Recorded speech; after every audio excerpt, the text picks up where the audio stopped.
الحمد لله نحمده ونستعينه ونستغفره ونؤمن به ونتوكل عليه ونعوذ بالله من شرور أنفسنا ومن سيئات أعمالنا من يهده الله فلا مضل له ومن يضلله فلا هادي له ونشهد أن لا إله إلا الله وحده لا شريك له ونشهد أن سيدنا ومولانا محمدا عبده ورسوله أما بعد فأعوذ بالله من الشيطان الرجيم بسم الله الرحمن الرحيم إن الذين قالوا ربنا الله ثم استقاموا تتنزل عليهم الملائكة ألا تخافوا ولا تحزنوا وأبشروا بالجنة التي كنتم توعدون نحن أولياؤكم في الحياة الدنيا وفي الآخرة ولكم فيها ما تشتهي أنفسكم ولكم فيها ما تدعون نزلا من غفور رحيم صدق الله المولانا العظيم وصدق رسوله النبي الكريم ونحن على ذلك لمن الشاهدين والشاكرين والحمد لله رب العالمين جزا اللہ عنا محمد ما هو اہلہ صلی اللہ علیہ وسلم۔ محترم بزرگوں اور عزیز ساتھیوں،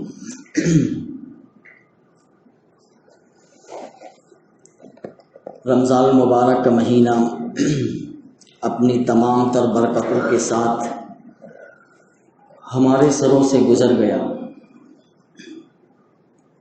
اللہ رب العزت کا اس پر شکر ادا کریں کہ اللہ رب العزت نے ہمیں بغیر طلب کے رمضان مبارک کا مہینہ اپنی زندگی میں ایک مرتبہ اور نصیب فرما دیا، اور رمضان کی برکتوں سے، رمضان کی رحمتوں سے اور اس میں اعمال خیر کرنے کی جو توفیق اللہ رب العزت نے عطا فرمائی، اللہ رب العزت سے دعا فرمائیں کہ اللہ رب العزت ہماری ان ٹوٹی پھوٹی عبادتوں کو جیسے بھی ہم نے انجام دیا ہے، اللہ رب العزت اس کو قبول عطا کرے، یعنی قبولیت عطا فرمائے، شرف قبولیت بخشے۔ رمضان المبارک کا مہینہ چلا گیا، ہم دیکھ رہے ہیں مسجدوں کا حال کہ مسجدیں ہماری جو ہے نمازیوں سے خالی ہو گئی ہیں۔ جو نمازی رمضان مبارک میں ہماری مسجدوں کو آباد کرنے والے تھے،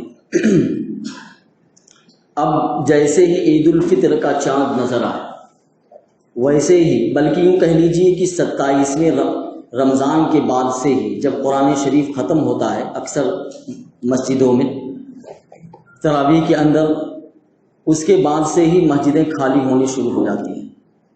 لیکن جب شوال کا چاند نظر آتا ہے یعنی عید الفطر کا، تو پھر ہماری مسجدوں کا کیا حال ہوتا ہے ہمیں خود معلوم ہے۔ جو پانچوں وقت کے نماز کے پابند ہیں وہ خود دیکھتے ہیں کہ مسجدیں جو ہے نمازیوں سے خالی ہو گئی ہیں۔ تو کیا رمضان المبارک کا مہینہ صرف اس لیے آیا تھا کہ ہم صرف ایک مہینے میں اللہ رب العزت کی عبادت کریں گے، ہم ایک مہینے صرف گناہوں سے بچیں گے، ہم ایک مہینہ صرف اللہ کی فرما برداری کریں گے اور باقی 11 مہینے ہم اپنی منچاہی زندگی گزاریں گے؟ کیا رمضان المبارک اللہ رب العزت نے اسی لیے عطا کیا تھا؟ نہیں دوستو، رمضان المبارک کا مہینہ جو اللہ رب العزت نے ہمیں عطا کیا تھا، در حقیقت یہ سمجھ لیجئے کہ وہ ہمارے اعمال کی مشق تھی۔ اسی وجہ سے اللہ رب العزت نے اس میں خیر کے کام، جو بھی ہم عبادت کا کام انجام دیتے تھے رمضان المبارک کے مہینے میں، اللہ رب العزت نے رمضان المبارک کا مہینہ عطا کر کے ہم کو ایک ماحول دے دیا تھا، اور ہمیں جو خیر کی توفیق ہوئی ہے یہ ماحول کی وجہ سے ہوئی ہے۔ وہ ماحول ہمارے موافق تھا، اللہ رب العزت نے اس ماحول کو ہمارے موافق کر دیا تھا تاکہ میرے بندے ایک سوئی کے ساتھ میری عبادت کریں۔ اس ماحول کو بگاڑنے والی جو چیز تھی اللہ رب العزت نے اس چیز کو ہی ختم کر دیا. حدیثوں کے اندر فضائل اعمال کے اندر آپ پڑھیں کہ سرکش شیاطین کو اللہ رب العزت اس مہینے کے اندر قید کر دیتا ہے. کیوں؟ جو عبادتوں کے اندر رکاوٹ بننے والا ہے. یعنی اگر انسان عبادت کرنا چاہے تو فطری بات ہے کہ انسان کے پیچھے شیطان لگا ہوا ہے. اگر وہ کوئی خیر کا بھی کام کرنا چاہے تو شیطان اس کے بیچ میں رکاوٹ بن جاتا ہے. پھر انسان اگر نیک عمل کرنا بھی چاہے تو شیطان کے بہکاوے میں آ کر رک جاتا ہے. لیکن اللہ رب العزت نے رمضان مبارک کے مہینے میں اس رکاوٹ کو دور کر دیا کہ تاکہ میرے نبی صلی اللہ علیہ وسلم کی امت کے روزے داروں کو یہ روزے کو خراب نہ کرے یا ان کی عبادتوں کو خراب نہ کرے. اسی وجہ سے اللہ رب العزت نے اس مہینے میں روزہ رکھ کر نفس کے اندر بھی کنٹرول دے دیا. یعنی انسان کو جو بہکانے والی دو چیزیں ہیں، ایک شیطان اور ایک نفس، اس نفس کے اندر بھی اللہ رب العزت نے روزہ رکھوا کر اس کے اندر کنٹرول کی طاقت دے دی تھی تاکہ انسان روزہ رکھ کر اپنے اوپر کنٹرول حاصل کر لے. یہ دونوں رکاوٹوں کو اللہ رب العزت نے اس مہینے میں دور کر دیا تھا تاکہ انسان یعنی مسلمان جو ہے اچھے طریقے سے اللہ رب العزت کی عبادت کر کے اس کی مشق کر کے باقی 11 مہینے کو بھی اپنی زندگی کو اسی رمضان کی زندگی کی طرح کس طرح سے گزارے. یعنی جس طریقے سے رمضان مبارک میں اللہ کی عبادت کی ہے، تلاوتوں کا اہتمام کیا ہے، قرآن پاک کو ختم کیا ہے یا دیگر نفلی عبادتیں انجام دی ہیں، وہ ساری کی ساری عبادتیں صرف اس لیے نہیں ہیں کہ آپ رمضان مبارک میں ہم نے اس کو کر لیا، باقی 11 مہینے میں ہم نے قرآن کو طاق میں سجا کر اونچی جگہ پر رکھ دیا. نہیں، بلکہ جس طریقے سے ہم نے رمضان مبارک میں قرآن کریم کی تلاوت کا اہتمام کیا ہے. ہمارے بہت سارے نمازی، بہت سارے مصلی ایسے ہیں جنہوں نے رمضان مبارک میں کئی ختم کیے، لیکن وہی نمازی، وہی مصلی جنہوں نے رمضان مبارک میں اتنے ختم کیے، 10 ختم تک کیے لوگوں نے. آپ میں سے بہت سارے لوگ ہوں گے جنہوں نے کئی ختم کیے رمضان مبارک میں، لیکن جیسے ہی رمضان مبارک کا مہینہ گزر جاتا ہے ہم قرآن کو طاقوں میں رکھ کر اونچی جگہ پر اس کو غلاف میں بند کر کے رکھ دیتے ہیں. آخر کیا وجہ ہے؟ کیا رمضان مبارک کا مہینہ اسی لیے آیا تھا؟ دیکھیے دوستو، اگر ہم 4 چیزوں کا اہتمام کر لیں تو اللہ رب العزت کی ذات سے ہمیں امید ہے کہ جو توفیقات یا جو بھی عمل ہم نے رمضان مبارک کے اندر انجام دیا ہے یا جو بھی خیر کا کام، عبادتوں کو چھوڑ دیجیے، جنہوں نے عبادت کیا اپنی اپنی حیثیت کے مطابق انہوں نے کیا، اور جنہوں نے دیگر دوسرے عبادتیں انجام دی، جیسے روزے داروں کو کھانا کھلا دیا، روزے داروں کو افطار کرا دیا، اسی طریقے سے سحری کا انتظام کر دیا، اپنے رشتہ داروں پر خرچ کیا، یہ ساری عبادتیں اگر ہم ان 4 چیزوں کی پابندی کر لیں تو اللہ رب العزت کی ذات سے امید ہے کہ ہمیں جو توفیقات رمضان مبارک میں میسر ہوئی ہیں وہ ہمیں 11 مہینے تک میسر ہوتی رہیں گی انشاءاللہ. سب سے پہلی چیز تو ہم جو اللہ رب العزت نے ہم کو توفیق دیا تھا رمضان مبارک میں، اس پر ہم سب سے پہلے شکر ادا کریں. کیا شکر ادا کریں کہ اے اللہ جتنی بھی توفیق تم نے دی رمضان مبارک میں اس پر تیرا شکر ادا کرتا ہوں.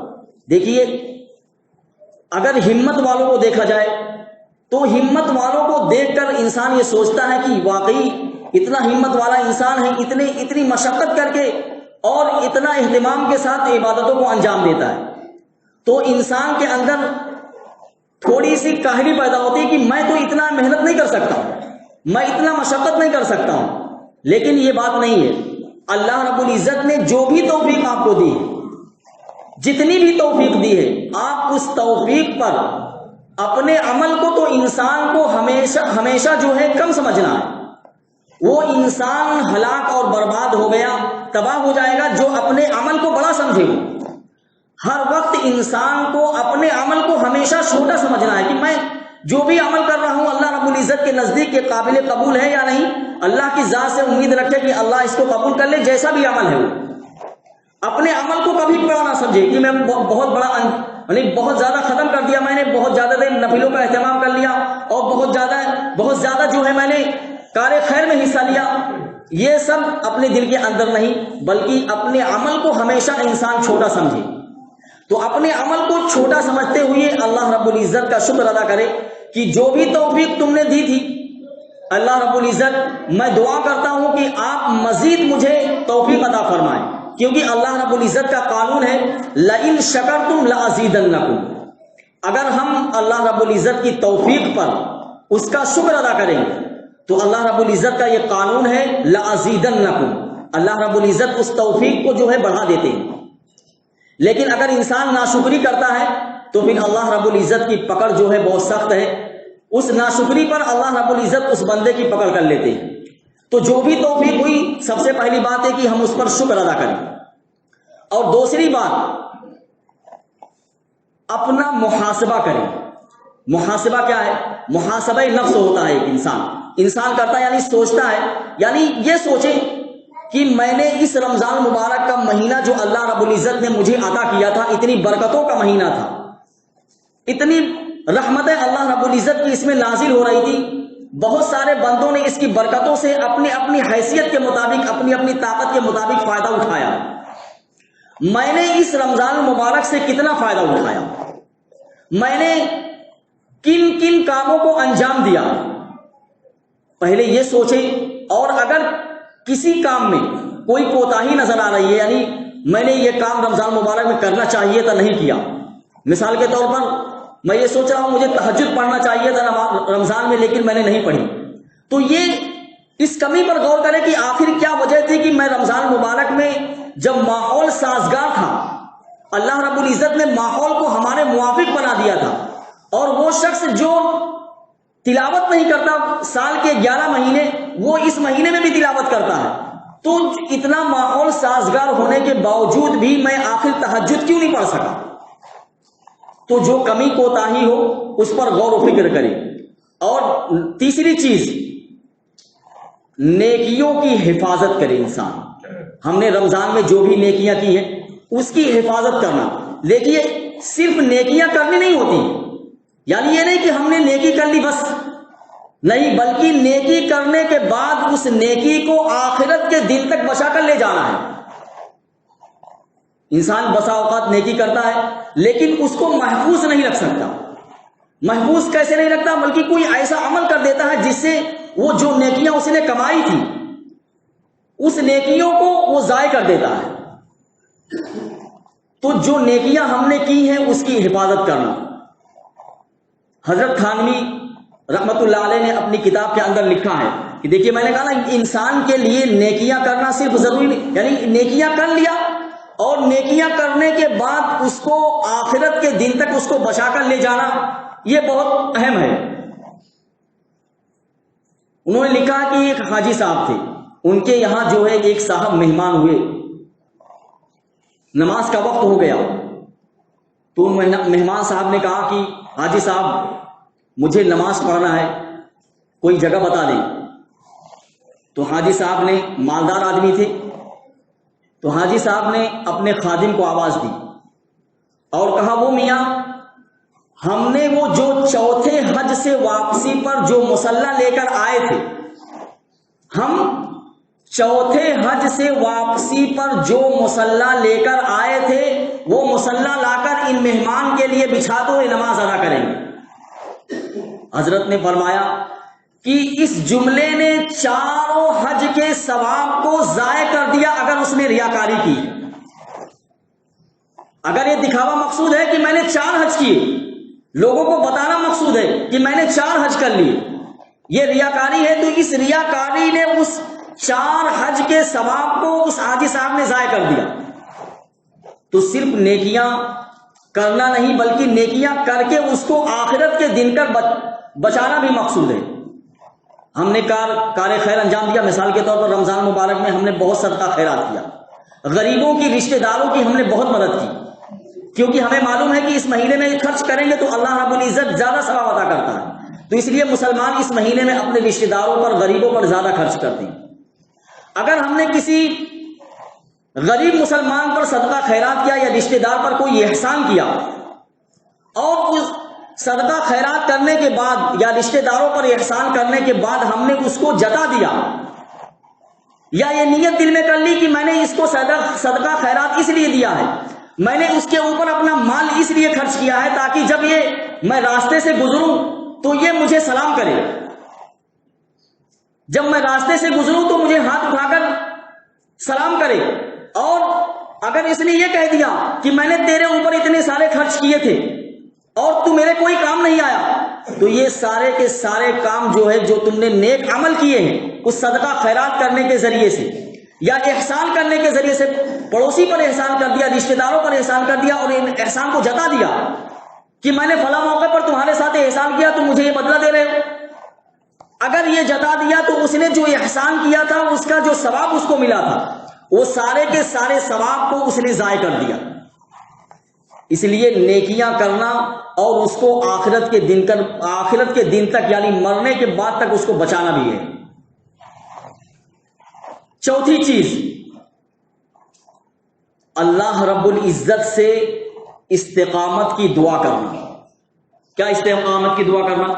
یہ اللہ رمضان المبارک کے مہینے میں جو بھی توفیق آپ نے دیا تھا، یعنی جو بھی نیک عمل کی آپ نے توفیق دی تھی، اس عمل کو میں پابندی سے کرنے والا بن جاؤں۔ نماز تو 5 وقت کی فرض ہے مسلمان کو، اس کو تو پڑھنا ہی پڑھنا ہے، لیکن مزید جو توفیق اللہ رب العزت کی بندے کو حاصل ہوئی، جیسے تلاوت کا اہتمام کرتا رہا بندہ، نفلوں کا اہتمام کرتا رہا، تہجد کا اہتمام کرتا رہا۔ بہت سارے مصلی جو ہے رمضان المبارک کے مہینے میں سحری کی برکت سے اللہ رب العزت ہم کو تہجد پڑھنے کی توفیق عطا فرما دیتی ہے۔ یہ سحری کی برکت ہے اور اللہ رب العزت کی توفیق بھی ہے۔ تو یہ جو توفیق ہم کو رمضان المبارک میں میسر ہوئی کہ ہم نے تہجد کے وقت جو بھی اللہ نے توفیق دیا تھا، ہم کو 2 رکعت 4 رکعت 6 رکعت ہم نے تہجد کی نماز ادا کی، تو یہ تہجد کی نماز پر پابندی ہماری کیسی ہو، اس کے لیے اللہ رب العزت سے استقامت کی ہم دعا مانگیں۔ استقامت کی تو بہت ساری دعا اپنی زبان میں بھی مانگ سکتے ہیں، اور سب سے بہترین طریقہ اور سب سے بہترین لفظ وہ ہے جو اللہ رب العزت نے خود بندے کو سکھلائے۔ یعنی ایک تو ہم اپنی زبان میں مانگیں گے، لیکن ایک اللہ رب العزت نے اور اللہ کے پاک رسول صلی اللہ علیہ وسلم نے خود وہ دعا سکھلائی ہے کہ اگر یہ دعا کرو گے یا ان الفاظ کے ذریعے سے دعا مانگو گے تو اللہ رب العزت ضرور تمہاری دعا کو قبول کرے گا، کیونکہ وہ لفظ اللہ رب العزت یا اللہ کے پاک رسول صلی اللہ علیہ وسلم کے بتائے ہوئے ہیں۔ اس کی مثال آپ یوں سمجھ لیجیے کہ اگر کسی بڑے کے یہاں کوئی بڑا آدمی ہے، آپ کو اس کے یہاں کوئی کام ہے، کوئی ضرورت پڑ گئی ہے جس سے آپ کا کام ہونا ہے، وہاں آپ اس کے پاس جائیں اور وہ آپ سے یہ کہے کہ دیکھیے آپ کا فلاں کام ہے، میں ایسا کرتا ہوں کہ میں اپنے ہاتھ سے خود درخواست لکھ دیتا ہوں، اور یعنی میں اپنے ہاتھ سے خود اپلیکیشن درخواست لکھ دیتا ہوں، یہ درخواست تم میری آفس میں یا فلاں جگہ جمع کرا دو اور میں اس پر دستخط کر دیتا ہوں، یہ تمہارا کام ہو جائے گا۔ اب بتائیے بندے کو کتنا یقین ہوگا؟ جو بندہ اپنا کام کروانے کے لیے گیا ہے اس آدمی کے پاس، وہی آدمی خود کہہ رہا ہے کہ میں اپنے ہاتھوں سے تم کو درخواست لکھ کے دے رہا ہوں، تو بتائیے کہ اس کے درخواست کی قبولیت پر کہ میری درخواست قبول ہو جائے گی، اس بندے کو جتنا یقین ہوگا اس سے زیادہ یقین اس بات پر ہونا چاہیے کہ اللہ رب العزت نے جن الفاظ کے ذریعے سے دعا کرنا سکھلایا ہے، اگر ہم ان الفاظ کے ذریعے سے دعا کریں گے تو یقیناً جس طریقے سے ہم کو اس درخواست لکھنے والے کے درخواست پر یقین ہے کہ جس کی دستخط سے کام بننے ہیں، جب وہی شخص درخواست لکھ کے دے رہا تو ہمارا کام یقینی طور پر بن جائے گا۔ ایسے ہی اگر ہم اللہ رب العزت یا اللہ کے پاک رسول صلی اللہ علیہ وسلم کے بتائے ہوئے الفاظ کے ذریعے سے دعا کریں گے تو یقیناً ہماری دعا جو ہے قبول ہو جائے گی۔ لیکن یاد رکھیں دعا کے قبول ہونے کے لیے کچھ شرائط ہیں، اگر وہ شرائط پائے جائیں گے تبھی دعا قبول ہوگی، لیکن اگر وہ شرائط نہیں پائے جائیں گے تو دعا قبول نہیں ہوگی، چاہے جس الفاظ میں آپ دعا مانگیں۔ دعا کی قبولیت کے لیے ایک شرط یہ ہے کہ انسان حرام مال نہ کھاتا ہو، انسان کا جسم حرام مال سے پرورش نہ پایا ہو، حرام غذا انسان کے جسم کے اندر داخل نہ ہوئی ہو، انسان حرام سے بچتا ہو، تو ایک دعا کی قبولیت کے لیے شرط ہے کہ انسان حرام سے بچتا ہو۔ تو اگر انسان حرام سے بچتا ہے تو یقیناً ان الفاظ کے ذریعے سے اگر دعا مانگے گا تو انشاءاللہ اللہ رب العزت کی ذات سے قوی امید ہے کہ وہ دعا اللہ رب العزت کی بارگاہ میں ضرور قبول ہوگی۔ دیکھیے استقامت کی بہت ساری دعائیں، میں مختصر آپ کو 4 دعائیں بتاتا ہوں بہت آسان لفظوں میں۔ 2 دعائیں جو ہے قرآن کی ہے اور 2 حدیث کی ہیں۔ پہلی دعا قرآن کی یہ ہے استقامت، یعنی ہم کو جو بھی توفیق اللہ رب العزت کی ذات کی طرف سے ملتی ہے اس پر پابندی ہو، اللہ رب العزت ہمارے قدم کو اس پر جما دے، اس کے لیے سب سے پہلے دعا ہمیں مانگے ربنا لا تزغ قلوبنا بعد اذ ہدیتنا وہب لنا من لدنک رحمہ انک انت الوہاب۔ یہ قرآن کریم کی دعا ہے۔ اگر ان الفاظ کے ذریعے سے دعا مانگیں گے تو یقیناً جو اللہ رب العزت کی توفیق ہم کو میسر ہوئی ہے یا جو بھی ہم نیک عمل کرتے ہیں اس عمل پر ہم کو دوام اور استقرار اور ہم کو ثابت قدمی نصیب ہوگی۔ اس کا ترجمہ کیا ہے؟ ربنا لا تزغ قلوبنا بعد اذ ہدیتنا، اے ہمارے رب ہمارے دل کو پھیریے مت۔ کس چیز سے؟ جس چیز کی آپ نے ہمیں توفیق دی ہے، یعنی رمضان میں روزے رکھنے کی توفیق دی، رمضان میں تہجد پڑھنے کی توفیق دی، رمضان میں کار خیر کرنے کی توفیق دی، جو بھی توفیق آپ کی طرف سے ہم کو ملی ہے اے اللہ اس توفیق سے ہمارے دل کو ٹیڑھا مت کیجیے، ہمارے دل کو پھیریے مت۔ اور دوسری دعا ربنا افرغ علینا صبرا وثبت اقدامنا وانصرنا علی القوم الکافرین۔ ربنا افرغ علینا صبرا وثبت اقدامنا، اے اللہ ہمارے دلوں کو صبر سے بھر دیجیے، ہمارے اوپر صبر کو انڈیل دیجیے۔ یہ ترجمہ ہے لفظی، ہمارے اوپر صبر کو جو ہے انڈیل دیجیے۔ وثبت اقدامنا، اور ہمارے قدموں کو ثابت قدم رکھیے، جمائے رکھیے، اس کو متزلزل اور ڈگمگانے مت دیجیے۔ اگر قدم اللہ رب العزت نے ہمارے ثابت رکھ دیے، ہمارے قدم کو جما دیا، تو پھر ہم جو توفیق اللہ رب العزت کی ذات کی طرف سے ملی ہے اس پر جمنے والے بن جائیں گے۔ اگر انسان کے قدم ڈگمگاتے نہ ہوتے، آپ خود ہی غور کر لیجئے، خود ہی دیکھ لیجئے، اگر انسان کے قدم ڈگمگاتے نہ ہوتے تو پھر رمضان المبارک کے بعد ہماری مسجدیں ویران نہیں ہوتی، ہماری مسجدیں خالی نہیں ہوتی۔ جو مصلی، جو مسلمان نماز پڑھ کر مسجدوں کو آباد کیا کرتا تھا رمضان مبارک میں، جیسے ہی رمضان مبارک کا مہینہ چلا گیا، عید الفطر کا چاند نظر آ گیا، ایسے ہی مسلمان کے قدم مسجدوں کی طرف آنے کے بجائے دوسرے غیر جگہوں پر غیر یعنی لہو و لعب کے کاموں میں یا دوسرے کاموں میں استعمال ہونے لگے۔ کیوں؟ یہ انسان کے قدم بہک گئے ہیں، اس لیے ہم کو اپنے قدموں کی ثابت یعنی جماؤ کے لیے اللہ رب العزت کی بارگاہ میں دعا کرنا چاہیے ربنا افرغ علینا صبرا وثبت اقدامنا۔ اور دوسری دعا اللہ کے رسول صلی اللہ علیہ وسلم کی بتائی ہوئی ہے استقامت کے لیے، یعنی عمل پر استقامت ہو۔ اگر ہم مانگتے رہیں گے تو واقعتاً اللہ رب العزت کی ذات اتنی مہربان ہے کہ ہم جو بھی مانگیں گے اللہ رب العزت اس کو ہم کو میسر کر دے گا۔ دوسری دعا اللہ کے رسول یعنی تیسری دعا ہے اللہ کے رسول صلی اللہ علیہ وسلم کی بتائی ہوئی، یا مقلب القلوب، یا مقلب القلوب ثبت قلوبنا یا ثبت قلبی علی دینک، اے دلوں کو پھیرنے والے، ثبت قلوبنا ہمارے دلوں کو ثابت رکھیے، ہمارے دلوں کو جما دیجئے، یا ثبت قلبی، اگر آپ اکیلے پڑھ رہے ہیں تو آپ ثبت قلبی بھی پڑھ سکتے ہیں، یعنی میرے دل کو جما دیجئے۔ رب کیا پڑھا میں نے؟ یا مقلب القلوب ثبت قلوبنا علی دینک، اے ہمارے رب، اے دلوں کو پھیرنے والے، ہمارے دلوں کو جما دیجئے اپنے دین کے اوپر. اور چوتھی دعا استقامت کی. اللہ کے رسول صلی اللہ علیہ وسلم نے فرمایا کہ استقامت کی یہ دعا اگر بندہ کرے مانگے گا اللہ رب العزت سے تو اللہ رب العزت وہ استقامت اس بندے کو ضرور عطا فرمائے گا. کیا ہے؟ اللہم انی اسألک الثبات فی الامر. اللہم انی اسألک الثبات فی الامر. اے اللہ میں تمام کاموں میں تیرے دین کے کاموں میں جو بھی تیرا دین کا کام ہے ان تمام دینی کاموں میں تجھ سے ثابت قدمی کا اور دوام کا مطالبہ کرتا ہوں، سوال کرتا ہوں. آپ میرے نفس کو، میرے قدم کو، میرے دل کو اور میرے جسم کو ان تمام خیر کے کاموں پر جمائے رکھیے. یہ 4 دعائیں اللہ کے رسول صلی اللہ علیہ وسلم نے بتائی ہیں. 2 تو قرآن کریم کی ہیں اور 2 اللہ کے رسول صلی اللہ علیہ وسلم کی بتائی ہوئی ہیں. ان 4 دعاؤں کا اگر بندہ اہتمام کرے گا تو اس دعا کی برکت سے انشاءاللہ جو بھی توفیقات انسان کو میسر آتی رہیں اللہ رب العزت اس توفیق کو برقرار رکھے گا.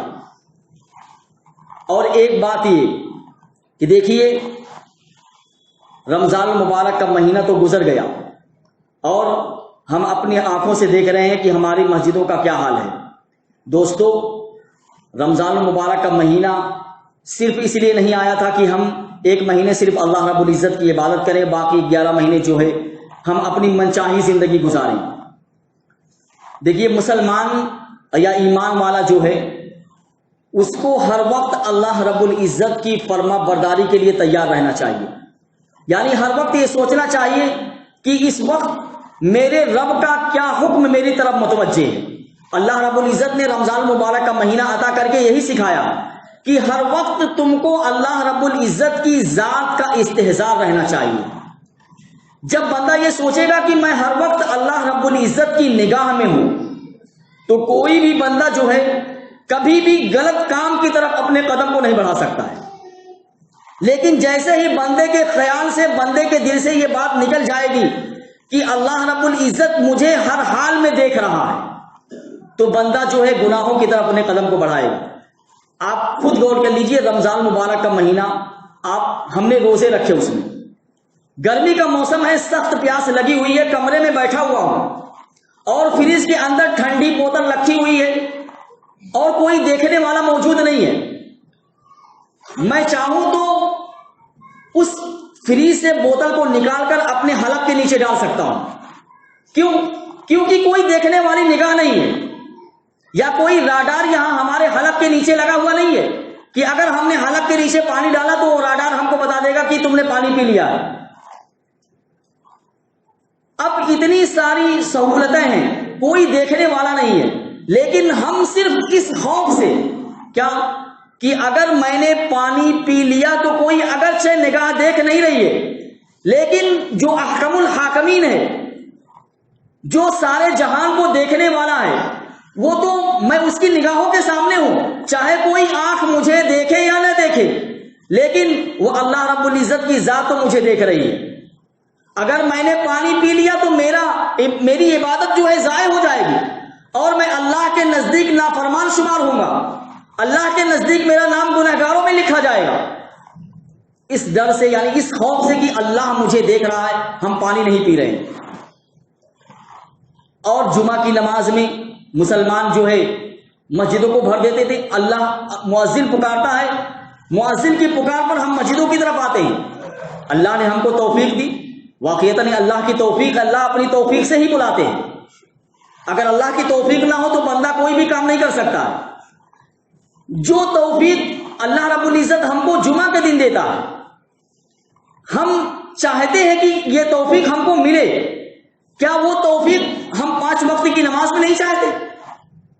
یعنی وہی مؤذن جو جمعہ کی اذان کے لیے ہم کو بلا رہا ہے، جمعہ کے لیے بلا رہا ہے، جمعہ کے دن اذان دے رہا ہے، ہم اس کی اذان پر لبیک کہہ رہے ہیں، اور وہی مؤذن 5 وقت کی اذان میں ہم کو بلاتا ہے، ہم لیکن 5 وقت کی نماز میں نہیں آتے. کیوں؟ ہم اپنے دل سے اللہ کے خوف کو مٹا دیتے ہیں. اگر اللہ کا خوف ہمارے دل میں آ جائے تو واقعتاً ہر پکار پر مؤذن کی 5 وقت کی پکار پر ہم مسجدوں کی طرف اپنے قدم کو بڑھانے والے بن جائیں گے، لیکن شرط یہ ہے کہ ہم اپنے دل میں اللہ کے خوف پیدا کریں۔ کیا کہ یہ حکم میرے لیے ضروری ہے اس کا پورا کرنا، اگر میں نے اس کو پورا نہیں کیا تو اللہ رب العزت کے نزدیک میں نافرمان شمار ہوں گا، اللہ رب العزت کے نزدیک میرا نام گنہگاروں کی فہرست میں لکھا جائے گا کہ اس کے اوپر نماز فرض تھی اور اس نے نماز ادا نہیں کی۔ اس لیے دوستو ہم کوئی بھی دنیا کا کام، اسلام منع نہیں کرتا آپ دنیا کمائیے، اور دنیا کمانے کی مسلمانوں کی ضرورت بھی ہے، دنیا آپ کمائیے، دنیا کمانے سے منع نہیں ہے، لیکن دنیا کمانے کے ساتھ ساتھ آپ اپنے دین کا نقصان مت کیجیے۔ آج اگر مسلمان دنیا کما رہا، آپ نیت کو بدل لیجیے، تھوڑی سی نیت کو بدلنے سے آپ کو بہت ثواب مل جائے گا۔ آپ دنیا کا کام بھی کرتے رہے اور نیت بدلنے سے آپ کو ثواب بھی مل رہا ہے۔ آپ یہ نیت کر لیں کہ میں مسلمانوں کی معاشی حالت کو بہتر بنانے کے لیے یہ جاب کر رہا ہوں یا یہ کمپنی کھول رہا ہوں تاکہ مسلمانوں کی معاشی حالت بہتر ہو۔ اگر آپ نے نیت بدل لی، یہ نیت کر لی، تو آپ کو اس پر ثواب ملے گا، آپ دنیا بھی کما رہے ہیں اور ثواب بھی کما رہے ہیں۔ لیکن اگر دنیا صرف مقصود ہے کہ مجھے دنیا ہی مل جائے، آخرت میں میرا کوئی حصہ نہ ہو، تو دوستو ہمارے لیے بڑے خسارے کی بات ہے، بہت نقصان کی بات ہے۔ ہم جب ہماری آنکھ بند ہو جائے گی تو پھر یہ دنیا کی کوئی بھی چیز ہمارے کام آنے والی نہیں ہے۔ ہمارے کام آنے والی چیز صرف وہی ہے جس کو ہم نے اللہ رب العزت کے یہاں بھیج دیا ہے۔ اس لیے ہم یہ سوچیں کہ ہم 5 وقت کی نماز ادا کریں گے اور ہر وقت انسان اپنے دل میں اللہ کے خوف کو بٹھائے رہے۔ جب انسان اپنے دل میں اللہ کا خوف ہر وقت بٹھائے رہے گا کہ میں ہر وقت اللہ کی نگاہ میں ہوں۔ نوجوان بھی یہ سوچیں رات کی تنہائی میں موبائل کے اندر گناہ کرتے ہوئے کہ اگرچہ کوئی بھی نگاہ مجھے نہیں دیکھ رہی ہے، میں موبائل دیکھ رہا ہوں، اس موبائل میں چاہے جتنی گندی چیز دیکھنا چاہوں دیکھ سکتا ہوں، لیکن کوئی نگاہ مجھے دیکھ نہیں رہی ہے۔ لیکن اللہ رب العزت کی ذات ایسی ہے، اگرچہ کوئی نگاہ مجھے دیکھنے والی نہیں ہے لیکن اللہ رب العزت تو مجھے دیکھ رہا ہے۔ اگر نوجوان یہ سوچ لے تو موبائل کے اندر کوئی بھی غلط چیز وہ دیکھنے کے لیے تیار نہیں ہوگا۔ لیکن شرط یہ ہے کہ ہر وقت انسان اپنے دل میں خدا کا استحضار رکھے تب۔ اور ایک آخری بات میں آپ سے کہنا چاہتا ہوں کہ دیکھیے رمضان مبارک کے مہینے میں ہم نے رمضان مبارک کی برکت سے اللہ نے ہمیں تلاوت کی توفیق عطا فرمائی۔ میں نے کہا نا بہت سارے مصلی ایسے ہیں جنہوں نے رمضان مبارک میں 10 قرآن کو ختم کیا ہوگا، بہت سارے مصلی جنہوں نے 5 ختم کیا، 7 ختم کیا، 1 ختم کیا، یعنی اپنی اپنی توفیق سے ہر بندے نے جو ہے کچھ نہ کچھ قرآن سے اپنے لگاؤ کو برقرار رکھا ہے، قرآن سے اپنے تعلق کو برقرار رکھا ہے۔ لیکن رمضان مبارک جیسے گزر جاتا ہے، وہ لوگ جو 10 قرآن ختم کرتے تھے رمضان مبارک میں، وہی لوگ قرآن کو جو ہے طاقوں میں اچھے گلاف میں رکھ کر طاقوں میں سجا دیتے ہیں۔ نہیں دوستو، قرآن سے اپنے تعلق کو ہمیشہ برقرار رکھیں، جتنی بھی توفیق آپ کو، میں یہ نہیں کہتا کہ آپ روزانہ 1 پارہ پڑھیے، آپ کو جو بھی توفیق مل رہی ہے روزانہ کا معمول آپ بنا لے کہ مجھے کچھ نہ کچھ حصہ قرآن کریم کا تلاوت کرنا ہے، اور تلاوت کرنے کے ساتھ کچھ نہ کچھ حصہ، 1 صفحہ 2 صفحہ، 1 رکوع 2 رکوع، جتنا بھی آپ کو میسر ہو اس کا ترجمہ یا اس کی تفسیر آپ کو دیکھنا ہے۔ شیخ الہند محمود الحسن دیوبندی رحمت اللہ علیہ کا نام آپ نے سنا ہوگا، مجاہد آزادی میں ان کا شمار ہوتا ہے۔ ہندوستان میں انگریزوں کے خلاف جہاد کرنے والے سب سے دارالعلوم دیوبند کے سب سے مائناز 2 شاگرد، جن کو جو ہے انگریزوں سے اس دیش کو آزاد کرانے کے لیے، اس ملک کو آزاد کرانے کے لیے ہی ٹریننگ دی گئی تھی، اور ان کے استاد نے ان کو سکھایا تھا کہ تم کو تمہاری زندگی کا مقصد جو ہے وہ صرف یہ ہے کہ ہندوستان سے کسی بھی طریقے سے انگریز کو نکال دو، اور انہوں نے اس پر بڑی محنت کی تھی، انگریزوں کے خلاف بہت سارے فتوے دیے تھے، اور اس کے جرم میں انگریز نے ان کو مالٹا کی جیل کے اندر قید کر دیا تھا۔ مالٹا ہندوستان میں نہیں ہے، مالٹا ایک جزیرہ ہے، اس میں انگریزوں نے قید کر دیا تھا. یعنی انگریزوں کو اور بھی ہندوستان کے اندر کوئی جیل نہیں ملی ان کو قید کرنے کے لیے، کیونکہ انگریزوں کو معلوم تھا کہ یہ اتنے بڑے آدمی ہیں کہ ان کی قیادت میں اور ان کی سیادت میں، یعنی ان کے پیچھے چلنے والے مسلمانوں کی ایک بڑی جماعت ہے، اور صرف مسلمانوں کے پیچھے نہیں، مسلمان ہی نہیں بلکہ غیر مسلموں کی بھی بہت بڑی تعداد ان کی قیادت اور ان کی سیادت پر یقین رکھتی تھی. اس لیے انہوں نے سوچا کہ اگر ہندوستان میں بند کر دیا جائے گا ان کو تو پھر ان کے چاہنے والے کہیں جیل کے اوپر حملہ نہ کر دیں، اس لیے ان کو مالٹا کی جیل کے اندر قید کیا تھا. 1919 کے اندر وہ چھوٹ کر آئے. جب وہ چھوٹ کر آئے یعنی 4 سال تک انگریزوں نے ان کو قید رکھا تھا. جب وہ چھوٹ کر آئے تو انہوں نے لوگوں سے کہا کہ میں مالٹا کی جیل میں 4 سال تک مسلمانوں کے حالات پر غور کرتا رہا. یہ اس مرد دانا کی پکار ہے اور اس مرد دانا کی دل کی آواز ہے. وہ کہہ رہا ہے کہ میں 4 سال تک صرف مسلمانوں کے زوال کے بارے میں سوچتا رہا کہ آخر مسلمانوں کے اوپر یہ زوال کیوں آ رہا ہے. ان 4 سالوں میں نے جو نتیجہ نکالا ہے وہ نتیجہ صرف 2 چیزیں ہیں. 2 چیزوں کے نتیجے میں مسلمان ذلت کی کھائی کے اندر گرتا چلا جا رہا ہے. 2 چیزیں مسلمانوں کے اندر ایسی ہیں کہ اس کی وجہ سے مسلمان کی ہر جگہ رسوائی ہو رہی ہے. اگر ان 2 چیزوں پر انسان عمل کر لے تو پھر انسان جو ہے یہ مسلمان خاص طور سے عزت کی سربلندی پر پہنچ سکتا ہے. میں انہی کے الفاظ آپ کو نقل کر کے بتا رہا ہوں. اس مرد دانا نے جو الفاظ کہے ہیں میں وہی الفاظ بے عینی ہی آپ کو سنا رہا ہوں. اس مرد دانا نے کہا کہ میں نے مالٹا کی جیل میں جو غور و فکر کیا اس غور و فکر کے نتیجے میں جو بات میرے سمجھ میں آئی ہے وہ یہ ہے کہ مسلمانوں کا تعلق قرآن سے ٹوٹ گیا ہے.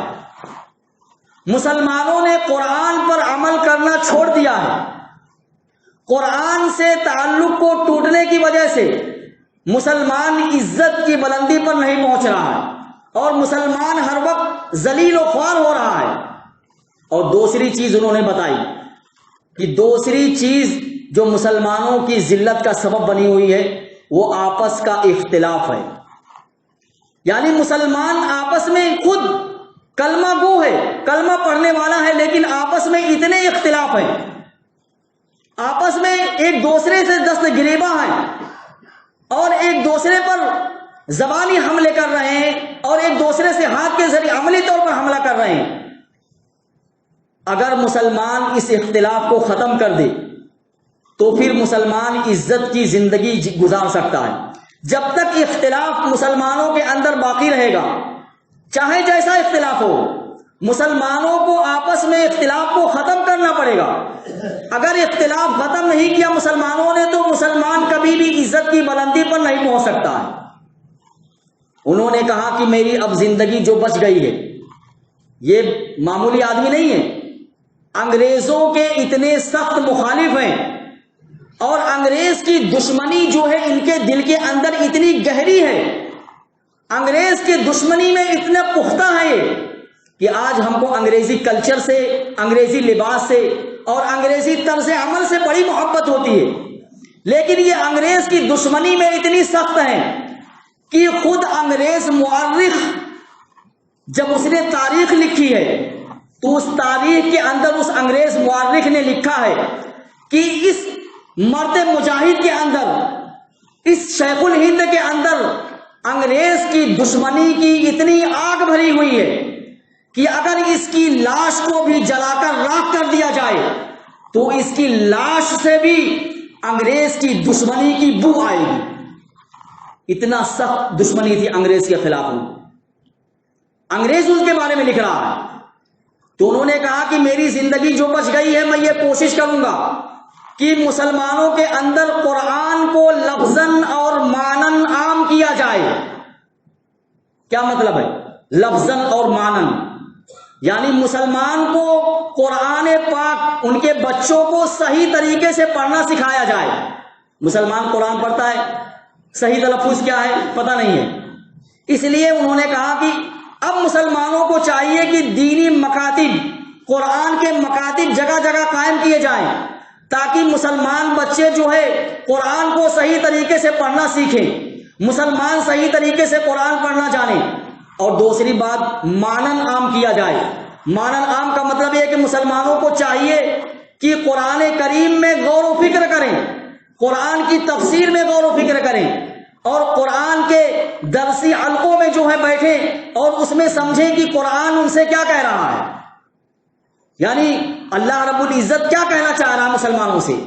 جب تک قرآن کو لفظاً اور مانن مسلمان عام نہیں کریں گے، اس وقت تک اور بھی وجہ مسلمانوں کی ذلت کی ہو سکتی ہے، میں انکار نہیں کر سکتا ہوں، لیکن اگر آپ غور کریں گے تو سب سے بنیادی وجہ یہی نظر آئے گی کہ مسلمانوں نے قرآن سے تعلق کو چھوڑ دیا اور مسلمانوں کا آپس میں اختلاف ہی مسلمانوں کو ذلت کی طرف لے جا رہا ہے۔ اس لیے دوستو، ہم یہ ارادہ کریں کہ انشاءاللہ قرآن سے اپنے تعلق کو برقرار رکھیں گے کسی بھی معنی میں۔ جیسے ہم کو توفیق رمضان میں قرآن کی تلاوت کی ہوئی، میں نہیں کہتا کہ آپ ایک پارہ روزانہ پڑھیے، جتنی بھی توفیق آپ کو ہو رہی ہے اتنی توفیق اللہ رب العزت سے مانگے۔ ایک رکوع آپ کو مل رہی ہے، آپ روزانہ ایک رکوع پڑھیے، لیکن اس پر پابندی ہونا چاہیے۔ اللہ رب العزت مجھے بھی اور آپ کو عمل